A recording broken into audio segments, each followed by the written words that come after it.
Welcome back to FTBL United State of Mind. If you can hear my voice a little hoarse right now, I'm sure Cam's ain't doing the best either. And we had ourselves a hell of an experience last night at Old Trafford, man. I know a lot of you guys may have watched on TV. I saw some of you guys actually at the stadium, so if I saw you, big up. Yeah. But bro, Man United 2, Barcelona 1. And they're into the next round. But yo, we got so much to come into this game, bro. So many players that we need to highlight, so many big moments from last night, our emotions, how the experience was as a whole. We're going to take some of your questions, of course. But Cam, before we do all of that, how you feeling today, bro? All good, man. All good, bro. I could easily be in bed right now still, man. But I said, listen, let's give these guys, let's give the people a rundown of what we saw, how the ground was, everything that was going on. So yeah, man, listen, want to get into this, man. Want to get into this, and obviously, happy birthday to you yesterday as well, my guy. Yeah.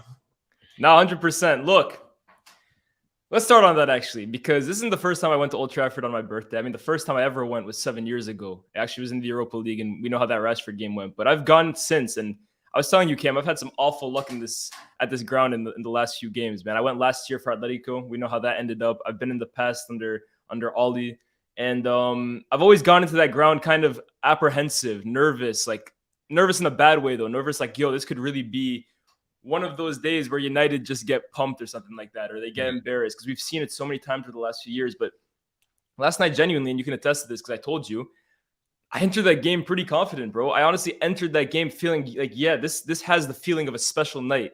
The atmosphere that was brewing, the feel around the stadium, the feel around the ground, the feel around the fans, all kind of pointed to this being a potentially huge special European night at Old Trafford under the lights, which really we haven't had in a long, long time. Like I'm talking like massive, massive game as such.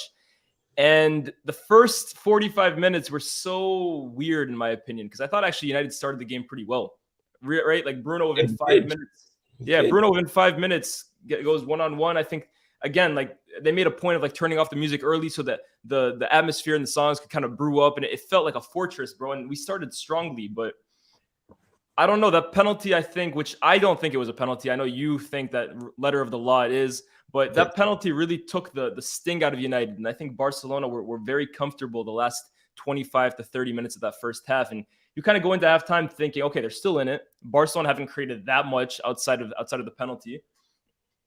How will United respond? And you got to give credit yet again to Erik ten Hag, because yet again, I believe it's his in-game management and his substitutions that have changed this game for Man United. We both know how we feel about Wout Weghorst. Ten Hag has continued with him, persisted with him, but I think last night was really almost the final straw for him, because he took him off at halftime, brings on Antony, who's been missing the last few games. He provides some natural width, allows Bruno to go back into the middle. They get another man in that midfield. And United, that second half, dominated, in my opinion. I thought they were quite comfortably the better team. And even when they went up 2-1, which was coming, honestly, they peppered that goal. They still stayed on top. You could still see that the instruction from Ten Hag was put your foot on their neck, bury them. He's not going to bring on another defender, absorb more pressure, let the other team attack and give them more and more chances. He said, we're going to play our way. Whether we win, lose, or draw, we're playing our way until the death. I walked out of that stadium, Cam, super proud. We both hugged each other at the end of the game. We were both ecstatic. Again, I say it's one of those special United nights, and I'm going to repeat this before I hand it over to you. United are building something here, bro. If you haven't seen it yet, if you've still been apprehensive, Ten Hag is cooking something very, very special at this football club. And I know some people will say we've said that in the past. Oh, we've had similar feelings in the past. But there is a feeling around this club. There's a feeling around this fan base. There's a feeling inside that locker room as well. The mentality is changing. The culture is changing. We have dogs in positions. We have quality that we haven't had in years in certain positions. And it's not the finished product. This team only will get better and better and better as we improve and add better players into the 11. But there's something cooking at this football club, bro. If you haven't seen it before, wake up now, because it's in your face, bro. That result against a Barcelona team who, let's not get it twisted, are one of the best in Europe. That for me was a wake-up call for a lot of teams in Europe, that this United team, give it a few seasons, we'll be right back at the top, man. I have no doubt that under Ten Hag, we are going that direction. Right. There's not much I can really say to back all of that, you know what I mean? But nah, it's exactly how I feel, man. Like, you know, going into the ground, you know, everyone's optimistic, bro. That's the best thing. We're going against Barcelona, who, now everyone's going to walk away and say that Barcelona are not a good team. But going into it, everyone was saying, you're going to get smoked. It's the game. You're going to finally get humbled. It's going to be this. It's going to be that. Now you walk away from it and it's Barcelona are not that good. I remember getting the draw. Let's go back all the way to when we got the draw, right? I remember getting the draw. And people were shook of Barcelona. People were screaming, no, we're out.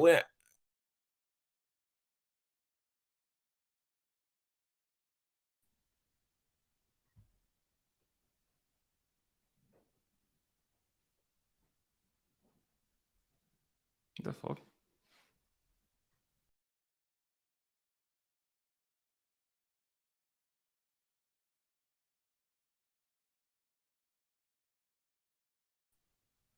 Is it just me or is it Cam that froze? It's not me, right? It is Cam. I don't know what happened to Cam. Yo, that's crazy. He'll come back in his own time, I guess. But I thought that was me for a second. Yo, leave your comments in here because, bro, like I said, it's a special night, man. The atmosphere around the club right now is the best I've ever seen. These guys are saying Wi-Fi hype. Hold up. I thought. Oh, go ahead. My fault. Do your thing.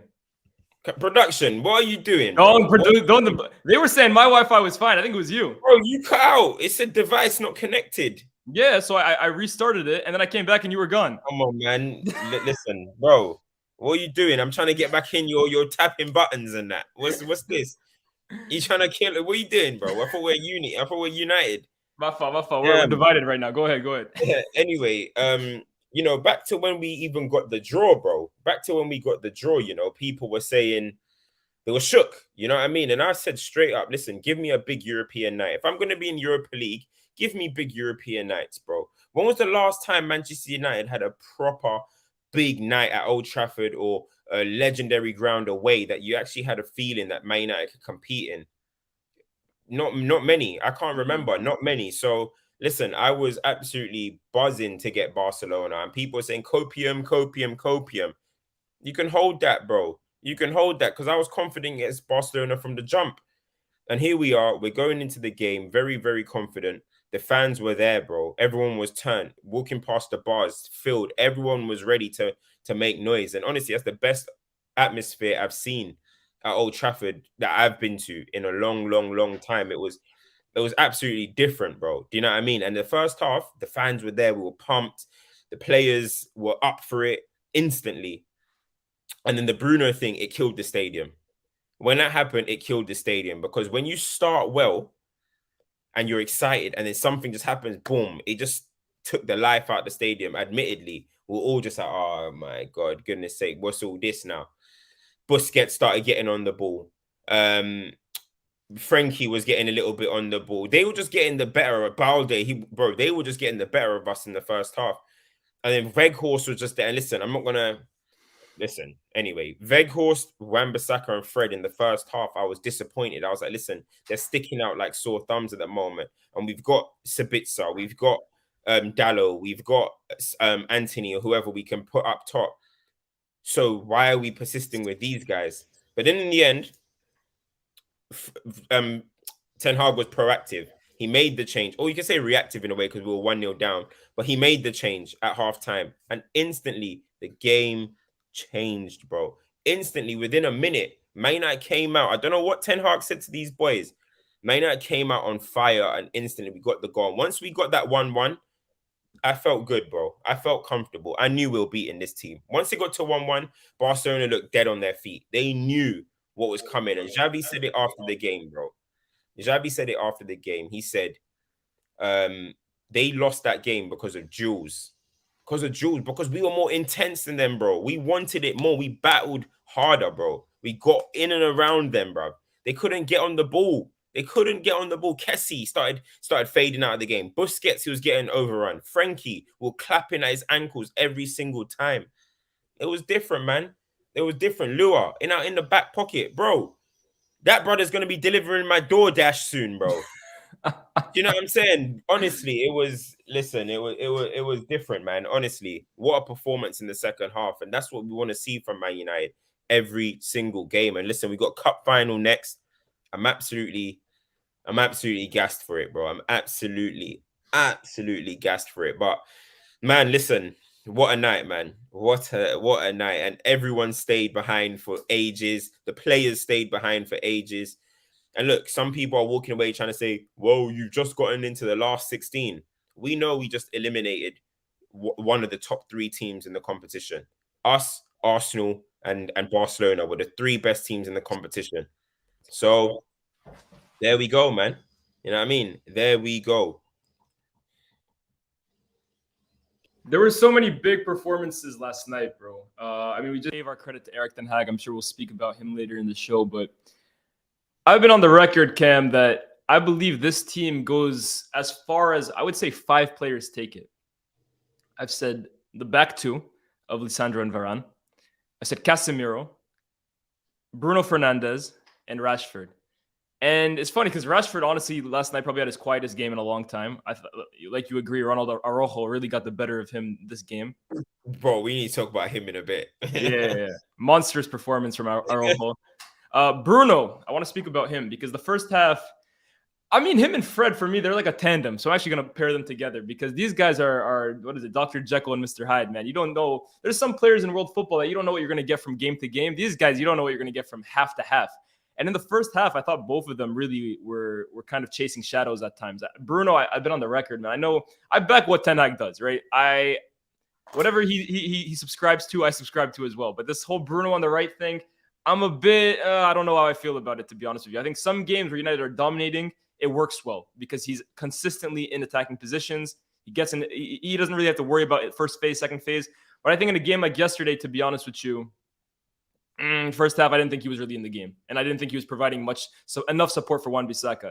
Fred as well, I know he had the job of basically following Frenkie De Jong like a mosquito, bro. But first half, again, I thought he was chasing shadows. The second half, though, again, you bring Bruno in there and you kind of have more of the ball. So Fred is allowed to pick it up in more advanced positions. All of a sudden, his defensive work on Frenkie starts to show more. Those two in the second half, basically for me, were the example of what United's performance was yesterday. Energetic, bite, desire, fight. A lot of cliches that people say was their top red buzzwords, but really that's what any base of good performance comes from. If you're working hard, if you have ambition, if you have desire, if you have energy, then all of a sudden the good play can come from that. And those two were at the heartbeat of it. And then you look a little further back to that trident of Casemiro, Lisandro, and Varane. I got killed on here a few weeks ago for saying United's one of the best defensive teams in the league because of the amount of goals they've conceded. But with those 3 all playing, United can beat anybody. I don't care how blasphemous that might sound to you guys. They can compete with any team on the planet with those. Ten Hag said that though. Ten Hag said it. He said, listen, we beat Liverpool, we beat Arsenal, we beat Barcelona, we beat City. We believe that we can beat anyone. And when you listen into the teams that we just mentioned, why wouldn't you believe that?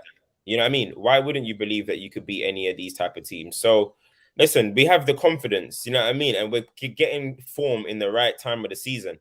You know what I mean? This is when you want to be picking up form. This is when you want to be really driving home results. And right now, that is what we're doing, bro. That is what we're doing. So listen, if you're talking about if we can beat anyone, let's see, man. Let's see. As in, right now, we're not going to be playing against no Real Madrids and all that type of stuff. That'll be next season, hopefully. Do you know what I mean? But right now, what we just need to do is just take each game as it comes and defeat their next opponent. And next game is Newcastle, and I'm confident for the final too. Do you know what I mean? And I keep talking about how big that game is, bro. That game is huge. But I think I've said it to you, Lee, as I said, listen, if we win against Newcastle, if we get through Leicester, Barcelona, and Newcastle, which in my opinion, probably sometime in Fergie's era is our biggest week since, yeah. If we can get through those 3 games, then we could be on course to do something massive this season.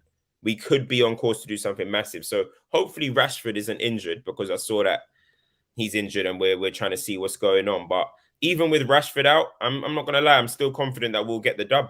I'm still confident that we'll get the dub against Newcastle. So listen, I'm super excited, but the job as Enrico says here, the job's not done, bro. We got Wembley, we got Anfield. But this is the position we want to be in, people. We want to be in the position where every single game feels like a big one. When was the last time you guys felt like this? Every single game. I'm looking at Leeds games. Like,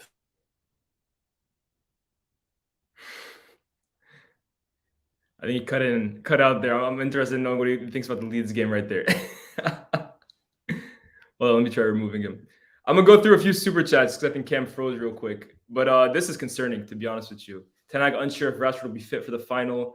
MUFC players who started last night only recently arrived at Carrington. That is him, right? It's not me. I never know this kind of stuff because it might be me who might have froze, but I think it's Cam.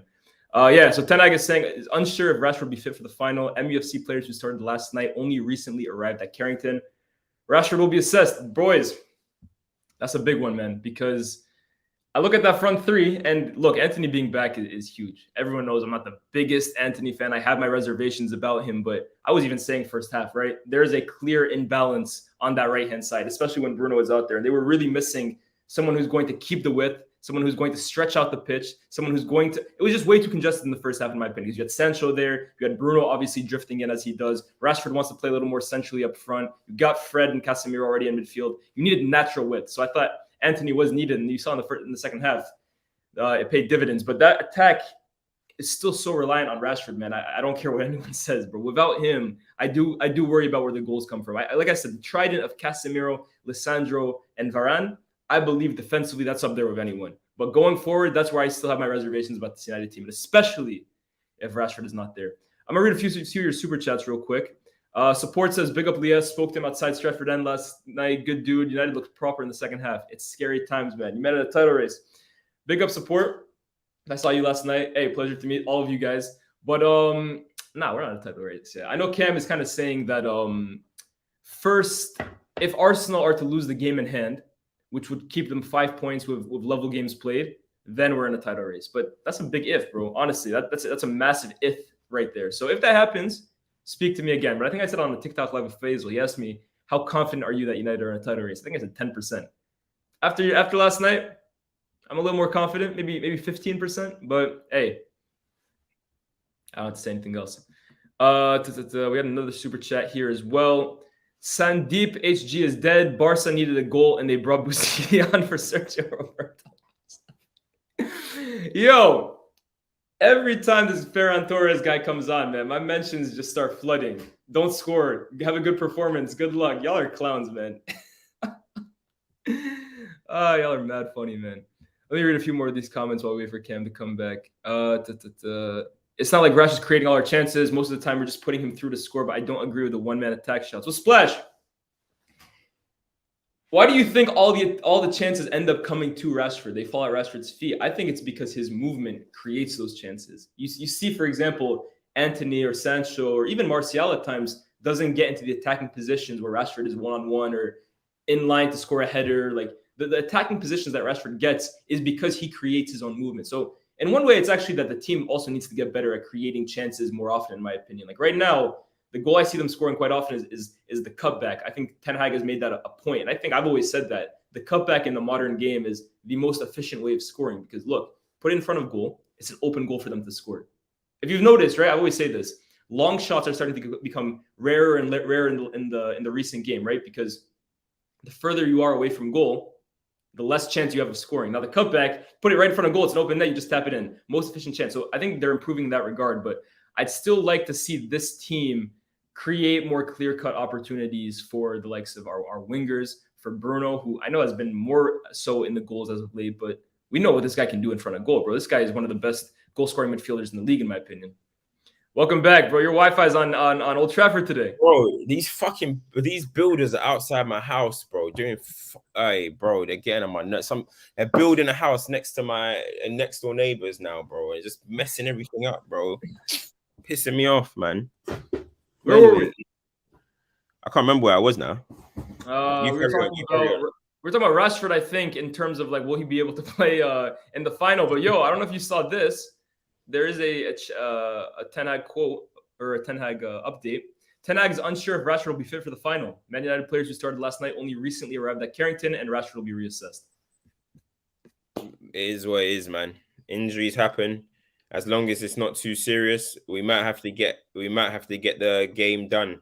We might have to get the game done without him. Do you know what I mean? Which is a shame. Which is a big shame considering how much he's contributed. So I hope he's going to be there. Knowing Rashford, bro, Rashford's at least going to try and be out there. So I actually think he's still going to play, to be honest. I actually think he's still going to play, but I think we can get it done without him, though, man. What do you think? I definitely think so, bro. To be honest with you, like Newcastle, I look at their form as of It just late. means Weghorst will start. Oh, That definitely concerns me a little bit. I'll be real, but I look at Newcastle's form, bro, and I think that United are the better team, bro. Rashford or not, I just think United are more organized. I think they have more players in positions that can hurt Newcastle. They have more quality in certain positions. Newcastle defensively, they're a problem, bro. But again, like I said, I keep repeating it, bro. That's trident right there. Casemiro, Lisandro, Varane. If they're fit, we will win that game, in my opinion. That attack don't scare me for Newcastle. Miguel Almiron, I know he's signed a new contract today. He's been out of form. Callum Wilson is not an elite number 9 that you have to be like concerned about. Like if he scores, fair enough, but he's not Kane or Haaland for me to be sweating like that. We're the better team than Newcastle. If those 3 are fit, we got a chance.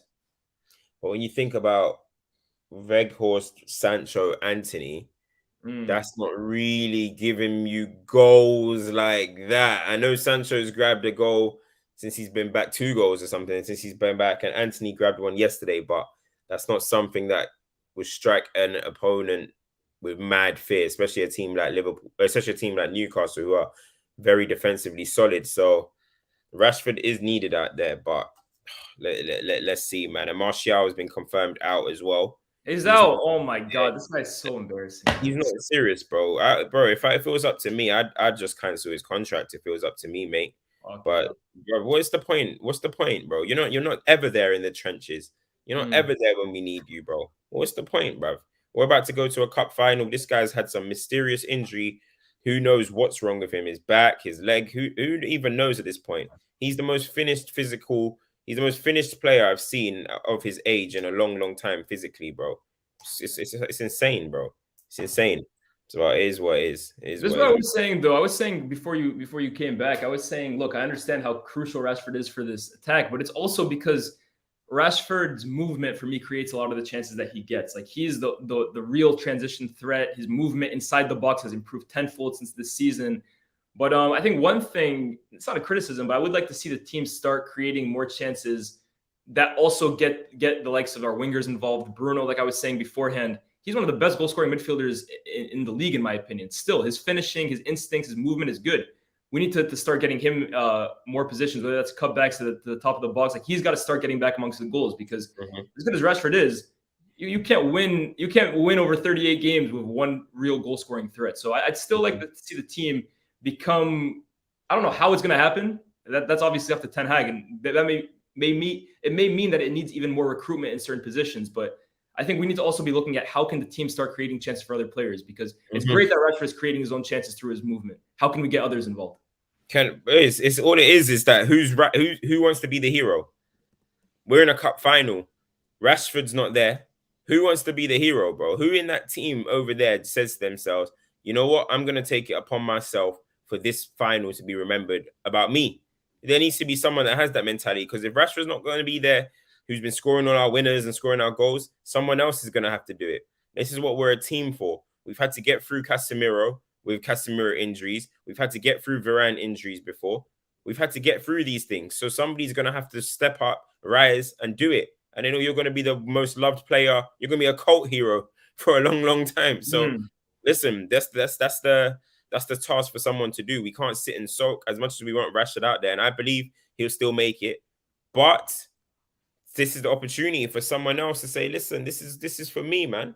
This is for me. Rise, bro. Rise. Simple as. 100%. You look at a few cup finals, man. It's always like a weird player who comes up with a big moment like that. I remember the last Carabao Cup final we played, it was Jesse Lingard. 2 goals. I know, to be fair, at the time, he was the Wembley killer, but again, it wasn't Pogba who was scoring. It wasn't Rooney who was scoring. It was a guy. FA Cup final as well, he was there too. So who can make themselves a hero? Who can hold themselves accountable? Imagine if Garnacho scores the winning goal in a Carabao Cup final.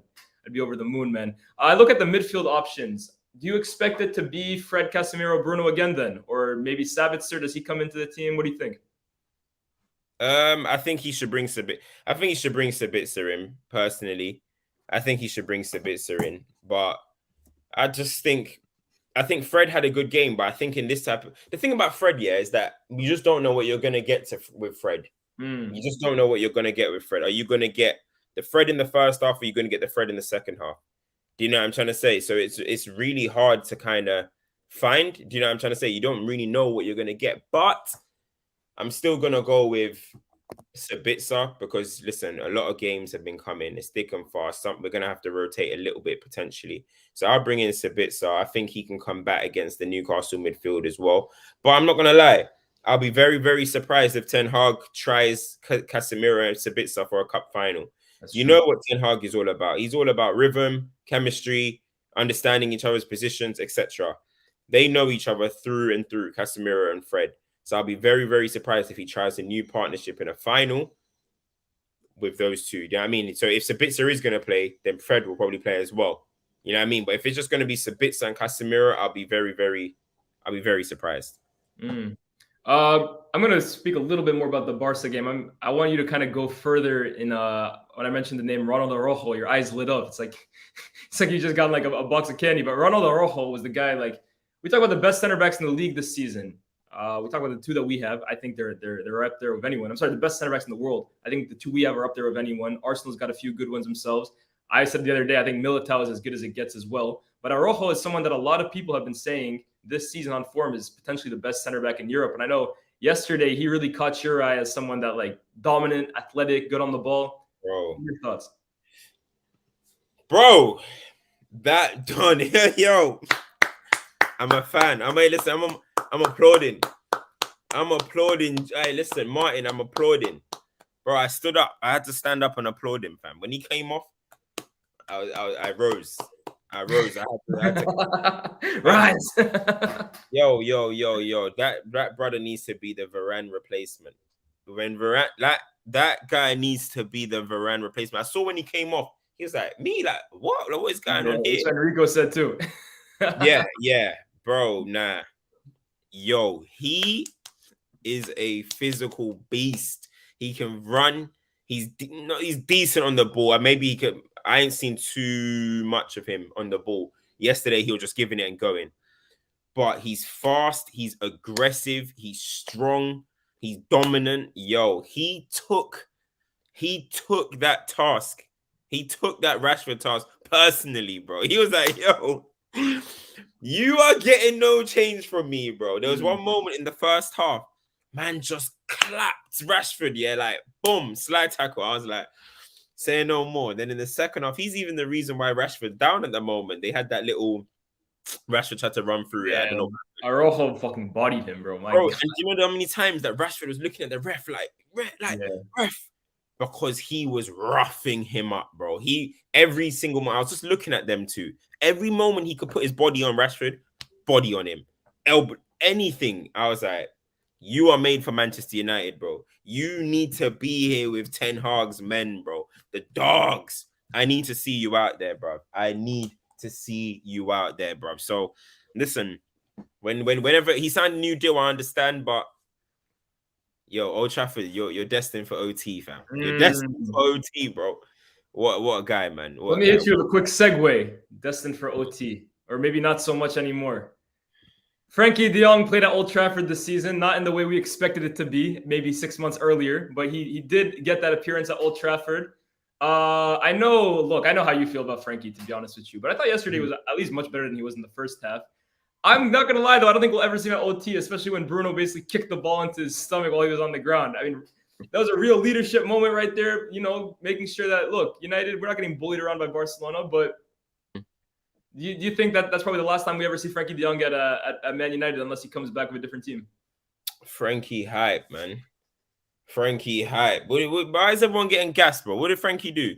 What, a couple of hip swivels and that's it. And everyone's he hit Fred of a mean one though at one point. Yeah, he had a couple of hip swivels, man. I can't go to war with Frenkie.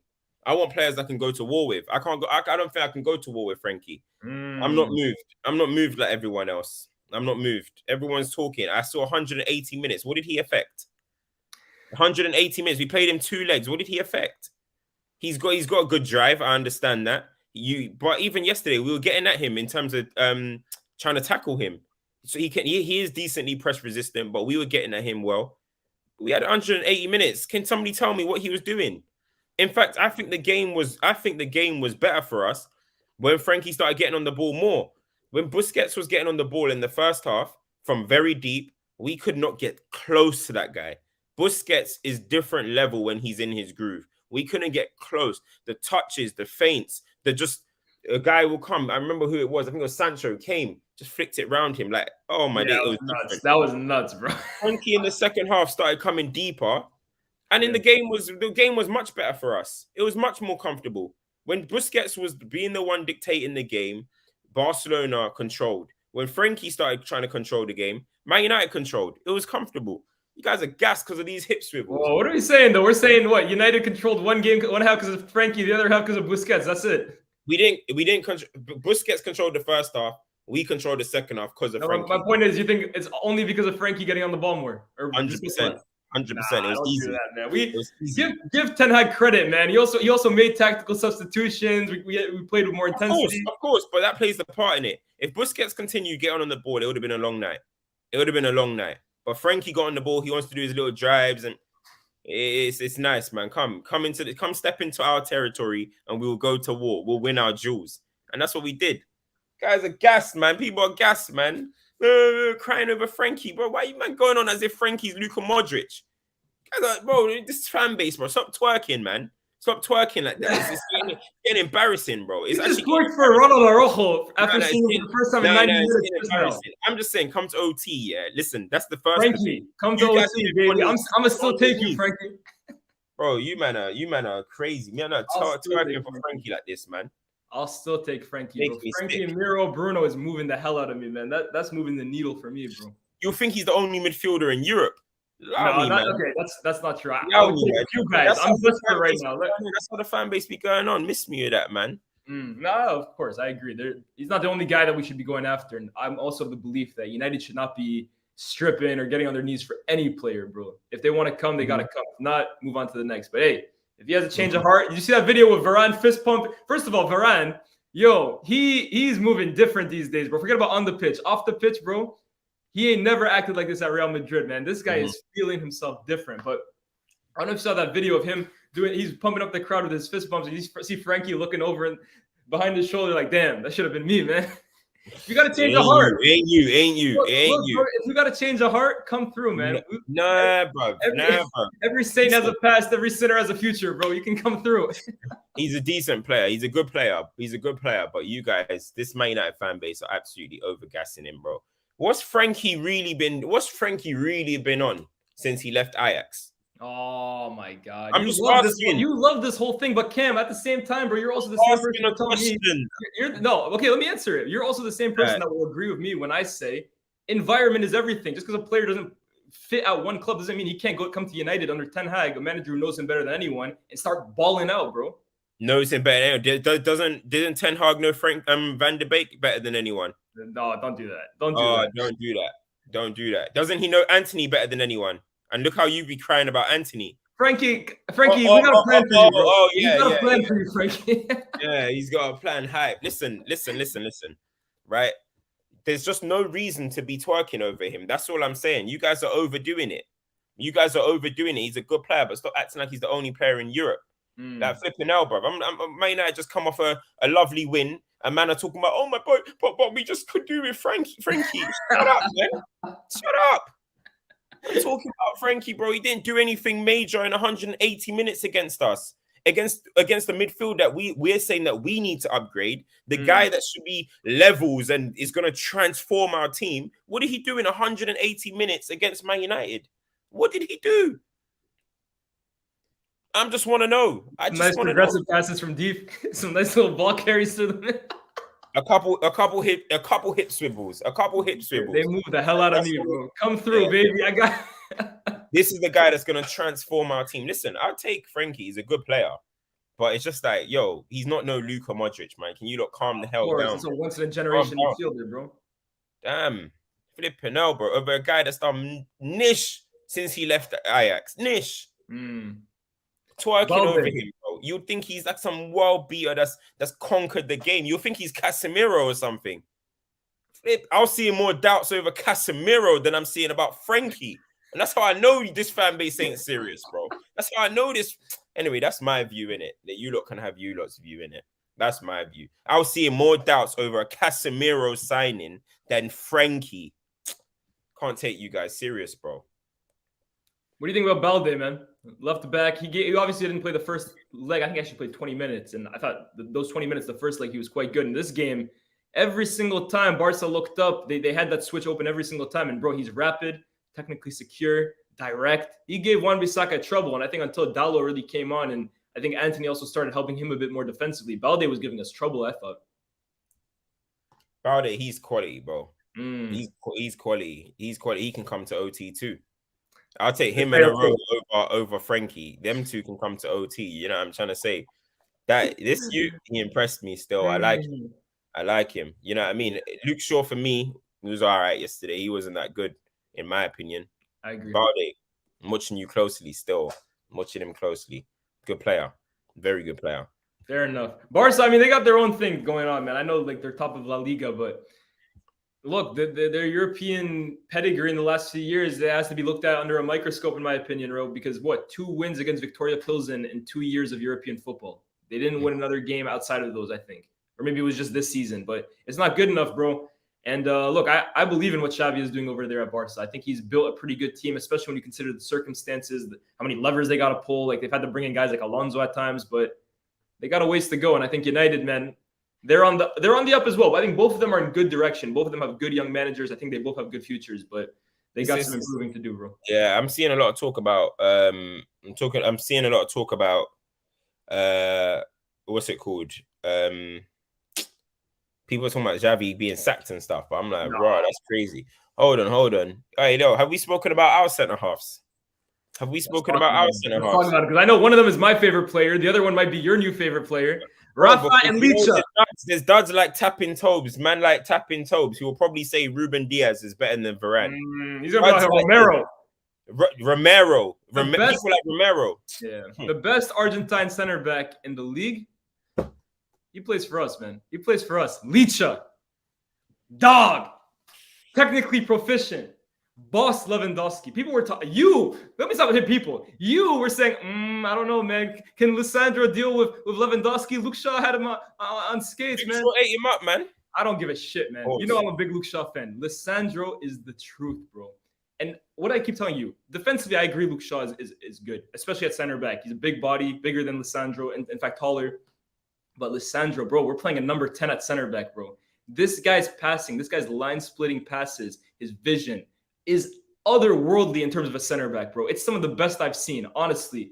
And he doesn't lose battles, bro. I saw in the first half, him versus Kessié, and you think Kessié, and it was one of those situations, Cam, where you've said that you've been a little nervous about him, like a player running by his side. Does he have the leg power to really get in front of him? He did, bro. He bodied Kessié, falls on the ground, puts his body in front of the ball. And that's why I love Licha. He's a loud defender. He gets in your face. He gets the fan base excited. But then next to him is the smoothness, bro. The Rolls Royce. And I think, look, I'm not going to compare them in terms of quality to Rio and Vidic, but you think of the profiles of each of them and how they complement each other so perfectly. You have one who's the hard man, who was also really good with his feet, but one who's really the hard man. He gets in your face. He's more aggressive.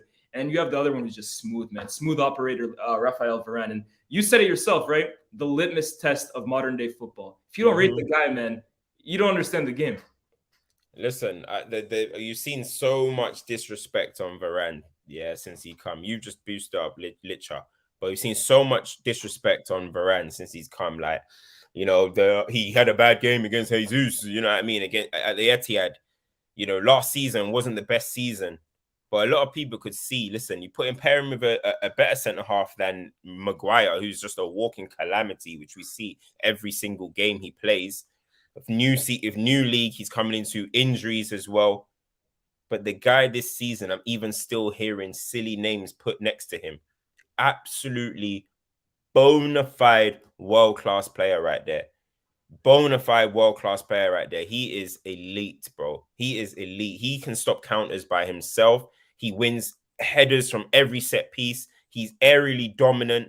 He's quick. Bro. And now he's starting to put his foot in areas that he never used to put his foot in, bro. Before, I used to think that Varane is a little bit, you know what I mean? He tries to walk away from the, like the challenges, the duels. But now he gets himself stuck in, bro. It's like he's not even thinking about the injuries. The guy is just simply elite. If you do not rate Varane, you do not know ball. That's just how I see it now. If you do not rate Varane, you do not know ball. That's just as simple as that. Because there's still casual takes about him that he's not this, he's not that. You know, I'm seeing next name Gabriel, Saliba, Ruben Diaz. It's absolutely insanity, bro, that you can compare him with these guys. Like, so listen, I just think, listen, we're talking about an elite player, a well-decorated player. So he's honestly levels, man. He's honestly levels, and I'm just praying he can stay fit. He can and continue for years and years. He retired from France, which is great. Oh, yeah, which is good for us in ways. So listen, we need this pairing to stay together. But Varane, honestly, he is something else, man. And to think that he was being compared to Maguire is just ridiculous. yeah, mate. Oh man, yeah, no, those two, bro. I don't even know if this is a hot take, bro. And you guys might say, "Oh, the United fans are coming out like Liverpool fans," and you think of the best. I think he's better than Licha, though. Varane's better than Licha. In certain aspects, I think Licha is better in different aspects. Like I said, they complement each other, and I'm happy they both play for my team. You're not gonna get me to compare these two, bro. And I know your game, bro. I'm not gonna put one against the other, bro. Comparison is the thief of joy, man.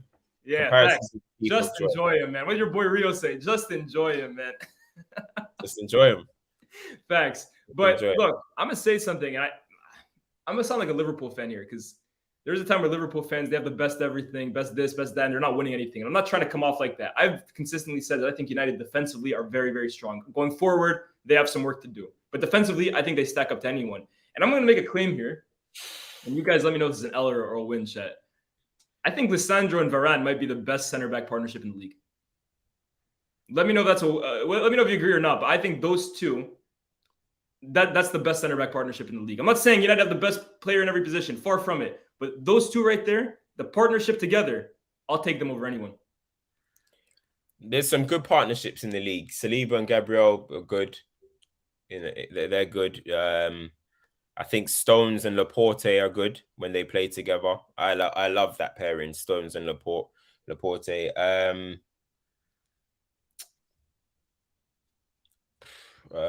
trying to think who else. People are saying Silva and Badiashile. We've seen like 5 games of them, bro. Yeah, we've seen them. It's only been a little bit of that. They're saying Bodman and Cher.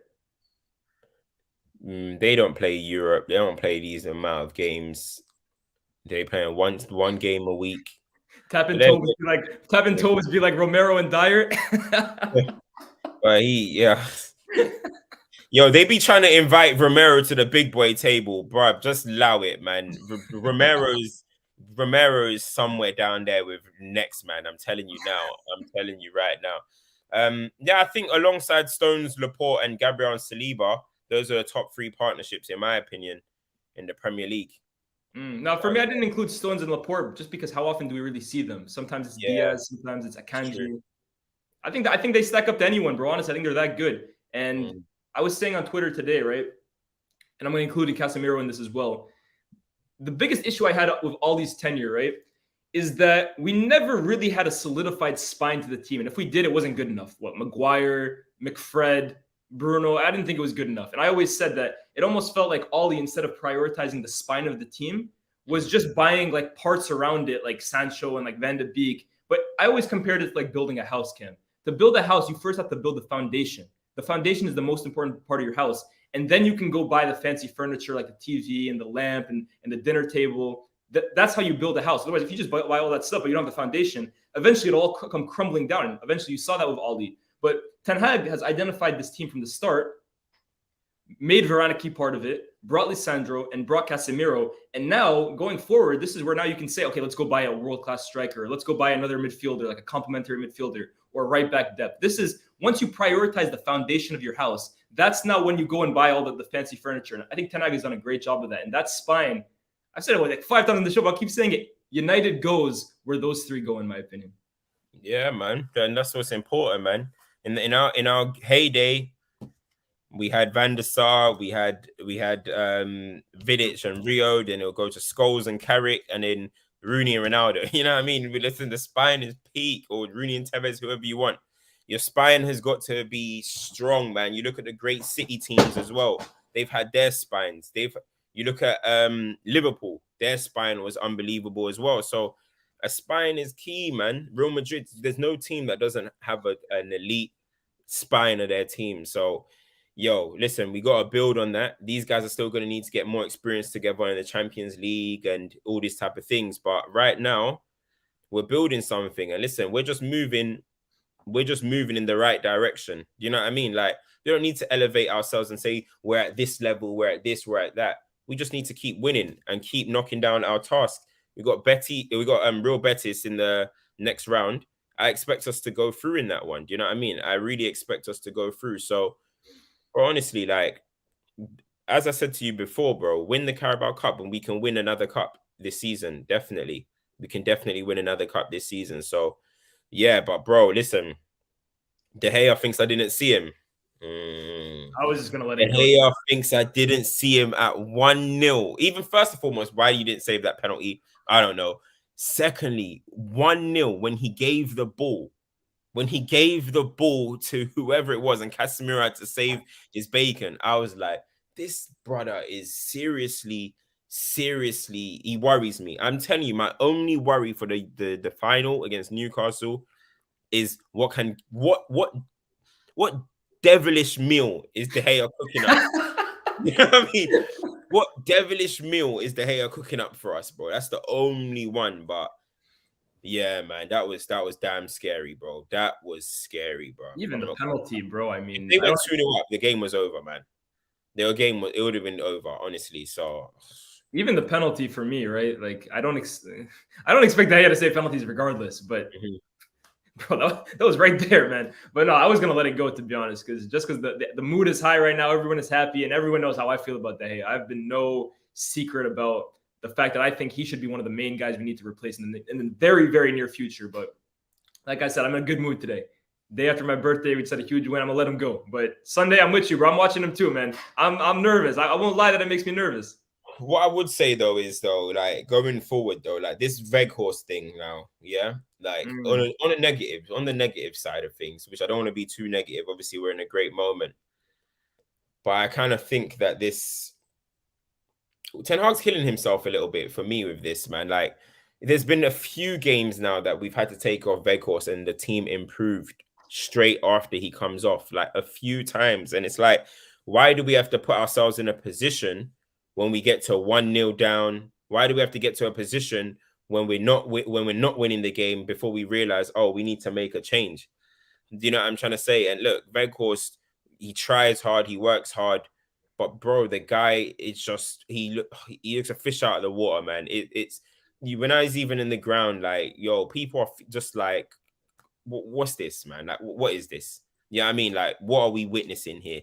Yeah, I mean, he's not winning his aerial duels. He's just literally running around, bro. And people are going to say we don't play to his strengths. What the hell is his strengths? What are his strengths? Like, his anticipation is one of the slowest I've ever seen. Oh, poor. That's actually a good point. Like Rashford let the ball through his legs one time. Rashford clipped it one time. He's always slow to everything, bro. Yeah, I mean, and what's his strengths? Aerially, he's not even a beast in the air. Yeah, I mean, and I don't want to get to the cup final and then we play. He starts, we're 1-0 down again, and now we're having to check.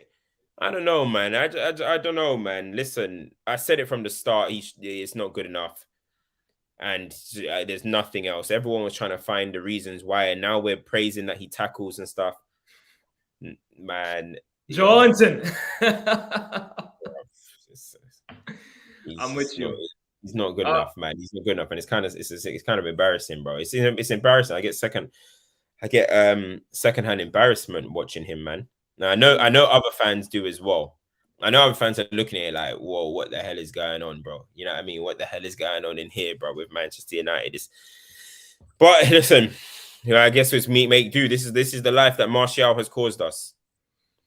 This is the life that Martial has caused us. So I blame you, Martial. I'm looking at you directly in the camera right now. I blame you. I'm not blaming Weghorst. This is on you. You got blood in your hands, bro. This is the season. And don't forget Cristiano for for doing what he wanted to do. And Yeah, but he's 37, to be honest. I didn't think Ronaldo was great either, but he's 37. Okay, Martial, brother, you are embarrassing me right now, man. Honestly, at your age, this is a huge season for you. Ronaldo could have scored 0 goals this season, whatever. He's had such a great career. He's done his thing. Martial, bro, this was your last chance. Ten Hag gave you a golden opportunity. Put trust in you. Built an attack around you at the start of the season. And the least you could do is just stay fit 2 games in a row. Brother, I think even his biggest fans at this point have to just give up and say it's not going to happen. At least not at this club, bro. Disappointing for me. Weghorst is just not good enough. I can't blame him for that. Right? Like he's in a situation that he has no really control over. Martial, man, do better, bro. I'm gonna read a few more chats. Pyramid Scheme says, wow. Never have I witnessed such fraudulence before. 160 likes, but over 700 watching. Chat doing a Barca. Guys, hit the like button, man. Come on, it's free. It doesn't cost anything. Make sure you subscribe as well. I don't know what the hell you guys are doing. 160 is poor. Ash says, any words on Tencho? I thought the first half, Sancho, I was telling Cam this, right?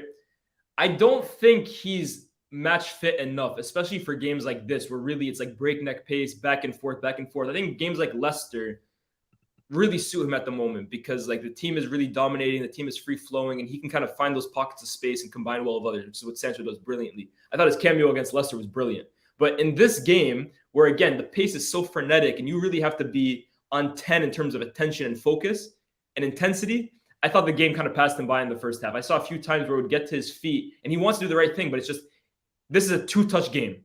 Give it, get it, give it. And he was maybe taking 1-2 touches to get under control and then playing at his own pace. I just thought the game passed him by in the first half. Second half, I think Bruno came more inside and Sancho was playing more off the left, sometimes off the right. And I think he got a little better as well. But I just think this is one game a little too early for him, in my opinion. It's just one game a little too early. Yeah, the game was getting too fast. The thing about Sancho, like he was showing some nice touches, some decent passes in the beginning phases as well. But it still comes down to the physicality, in my opinion. As soon as you get onto him, he's going to turn that ball over, bro. You know what I mean? Like, I think there was this kind of perception that Sancho is press resistant. He's not. You know what I mean? Let's just keep it 100. He's not press resistant. If you press him, you have a good chance of getting the ball off him. Like, let's keep it 100. Like, but listen, he's been in the wilderness for a long time. He's still going to be needing to build up his match fitness, bro. 20 minutes here, 20 minutes there, one start, and he gets subbed. He's still going to need to be building it up. Saw some decent touches. I saw that he's way more wants to get involved when he's playing in this 10 than when he's on the wing. He's coming deep. He's trying to get on the ball. But yeah, it's just the physicality side of things. I still think he lacks in the physicality, the intensity, the speed of the game. It seems to bypass him. So I don't know how he's going to work on that and how he's going to fix that. But he's definitely going to need some time to get his rhythm going. You know what I mean? I think better right now, he might be better suited coming off the bench. But the situation is, I think Garnacho is better suited coming off the bench. Yeah. So there's the issue that Ten Hag has. We have 2 players who have shown that they're making impact off the bench. So who's going to start? You know what I mean? So that's the issues. But yeah, I think he needs time, but there's still those physical issues that he's always going to have. And it's just going to be how he overcomes that, because his passing is good. His touch is good. His dribbling in tight areas is good. He wants to get on the ball. His general control is good. His IQ is excellent. He's a good finisher. But it's just the physical areas, the dynamism, the athleticism, the strength, the speed, the intensity. Those 5 things, he just lacks on it. You know what I mean? But let's see, man. Let's see. Ten Hag is clearly trying to do something with him, moving in position. How are you better here? Are you better there? I saw in the match as well. He brought him over, speaking to him one-on-one. So he's trying to coach him. He's trying to work with him. So listen, let's see what Sancho can do, man. I said I'm going to give him way more grace and opportunity after he come back from this timeout.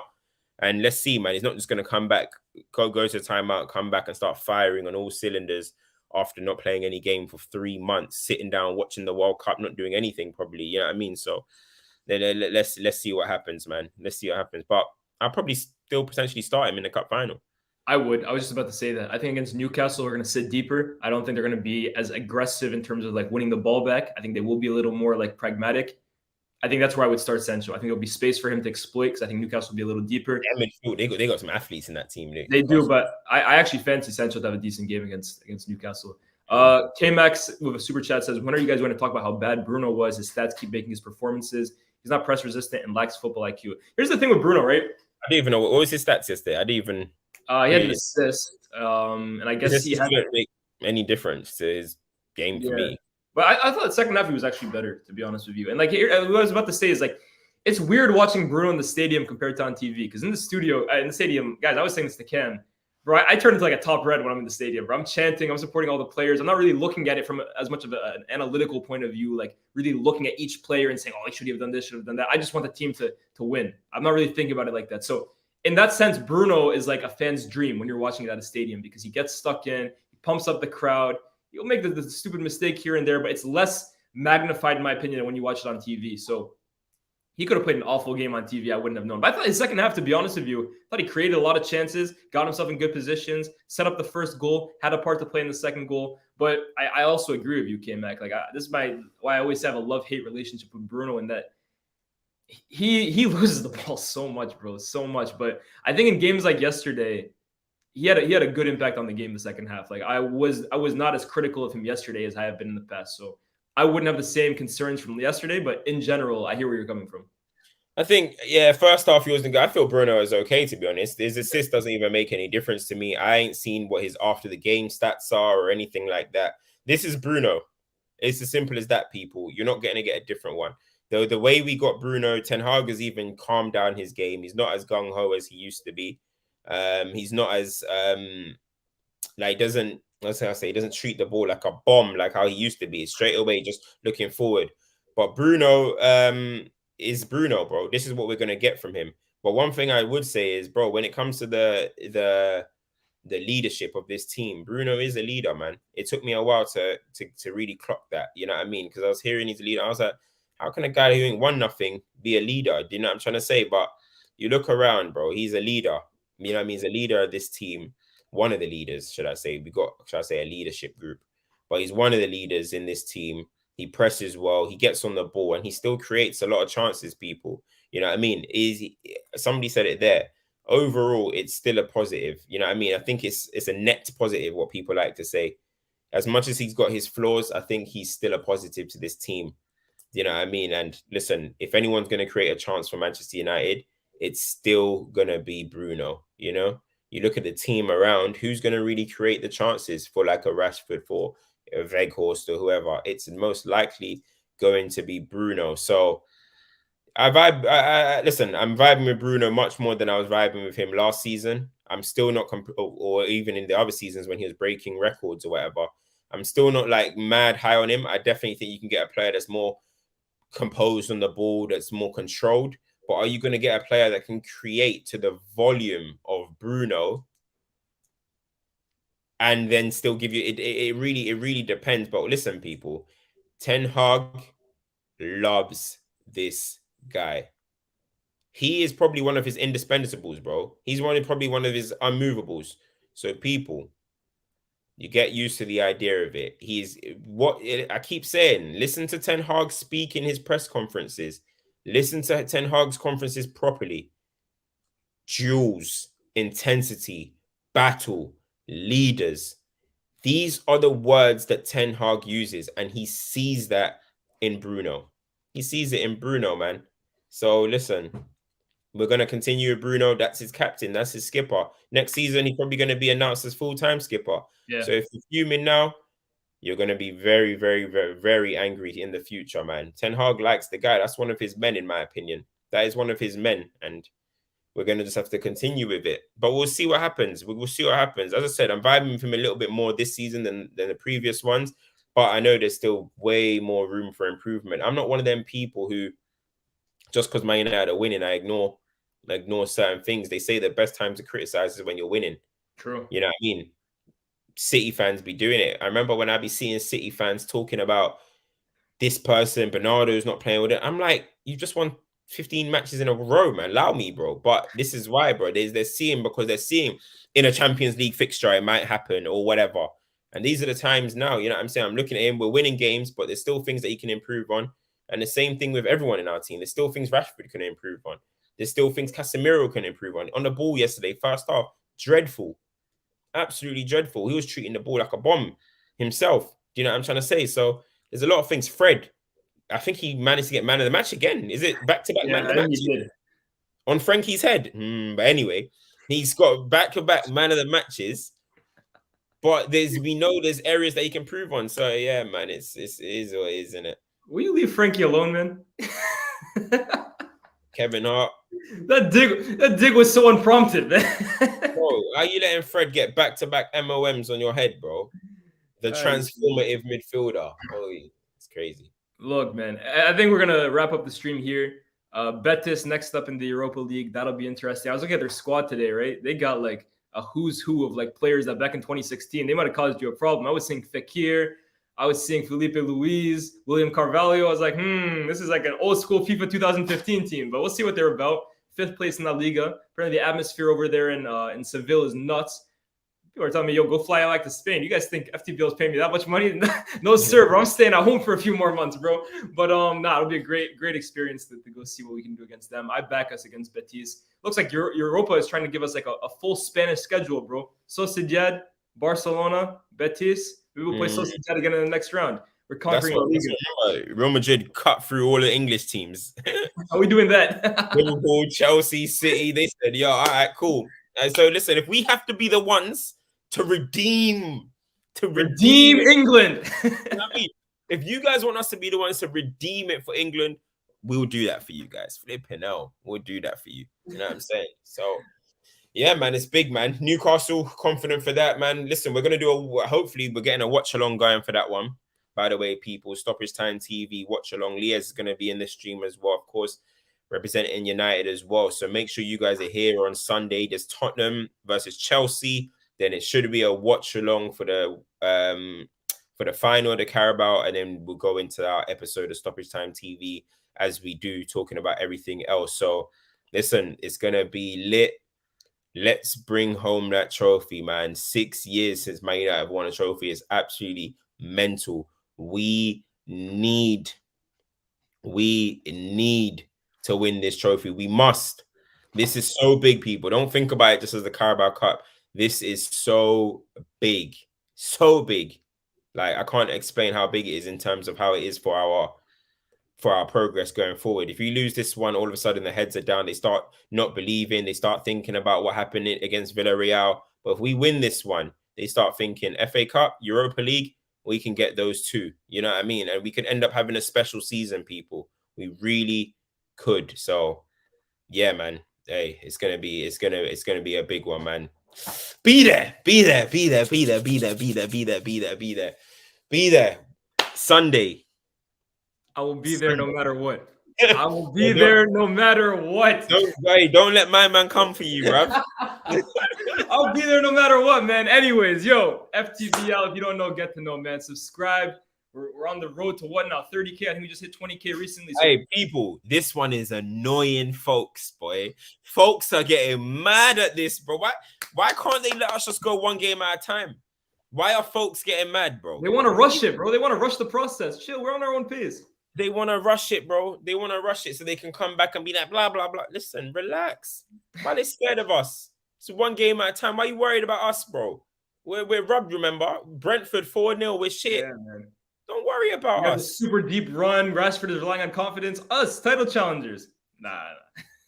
Let us do what we need to do. They don't like, hey, listen.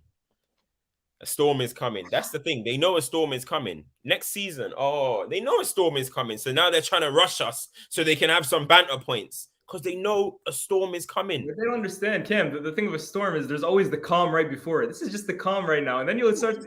Yeah, bro. Yeah. People are still going shopping. You know what I mean? People are buying their groceries. Everyone, life is carrying on. Yeah. 9 to 5s. But then soon the leaves are gonna start lifting. You're looking around. What's going on? Just relax. It's one game at a time, man. One game at a time. Yo, like I was saying, FTBL, we just hit 20K. All thanks to you guys, man. We're trying this content stuff out as much as we can, but we can only do it with your help. So keep subscribing, keep supporting, keep sharing with all your friends. Oh, man. Yeah, no, facts. Thank you for 20K, guys. We couldn't do it without you guys. But yeah, keep subscribing, keep sharing, keep liking videos, and keep telling your friends that FTBL is the place to go for the #1 football content on YouTube. At least that's what we're aiming for. But yo, this has been FTBL United State of Mind. We're on the rise. Don't forget it. We'll see you when we see you. Peace.